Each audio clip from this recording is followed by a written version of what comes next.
उनका नज़रिया बदला नहीं है, बल्कि और उनका जो मेरे प्रति जो भाव है वो और ज़्यादा बढ़ गया है। मतलब आप समझिए कि जितना ये इवेंट्स में भी हम जाते रहे हैं, तो जो सम्मान, जो आदर जो मिलता है, प्यार मिलता है, उससे कहीं ज़्यादा अब मिल रहा है। मेरी जो छवि है वो ठीक है कि वो राम जी से जुड़ी है, लेकिन फिर भी मेरी छवि जो बहुत बहुत क्लीन है। बिल्कुल, एक ऐसा इंसान जो ईमानदार है, एक ऐसा इंसान जो सच बोलता है। इस बार जो है वो अंतर मतलब काफ़ी मार्जिन से विन होगा ये seat. I am very sure about it. Campaigning बहुत अच्छी चल रही है, जनसंपर्क हो रहा है और बहुत प्रेम, बहुत आदर मिल रहा है और चुनाव के प्रति लोगों में बहुत उत्साह है।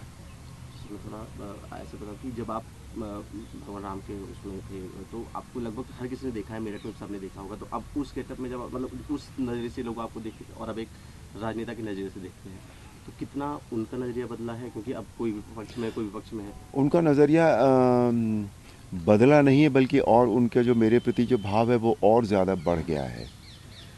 मतलब आप समझिए कि जितना ये इवेंट्स में भी हम जाते रहे हैं, तो जो सम्मान, जो आदर जो मिलता है, प्यार मिलता है, उससे कहीं ज़्यादा अब मिल रहा है इस समय।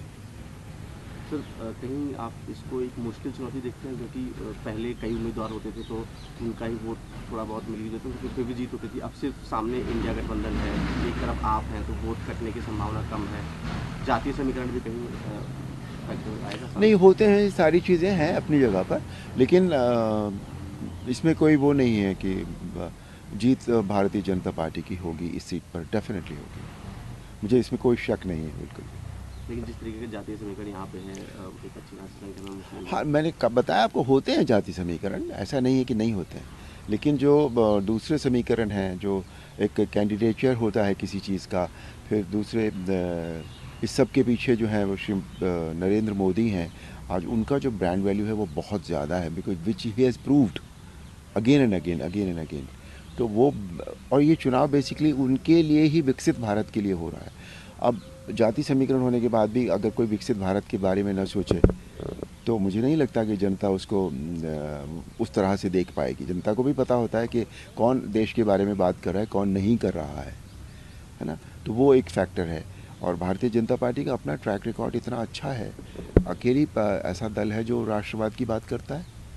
और फिर तीसरा मैं कैंडिडेट, तो मेरी जो छवि है वो ठीक है कि वो राम जी से जुड़ी है, लेकिन फिर भी मेरी छवि जो बहुत बहुत क्लीन है।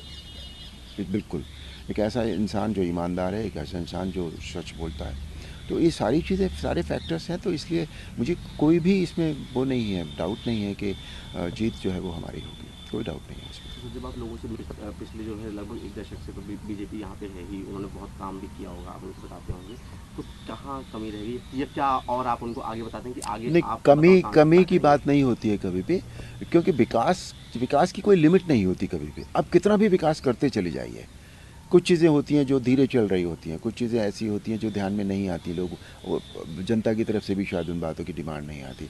तो विकास एक ऐसा शब्द है जो चारों तरफ, जब हर दिशा में, हर चीज़ में विकास होता है, तब उसे पूर्ण विकास माना जाता है।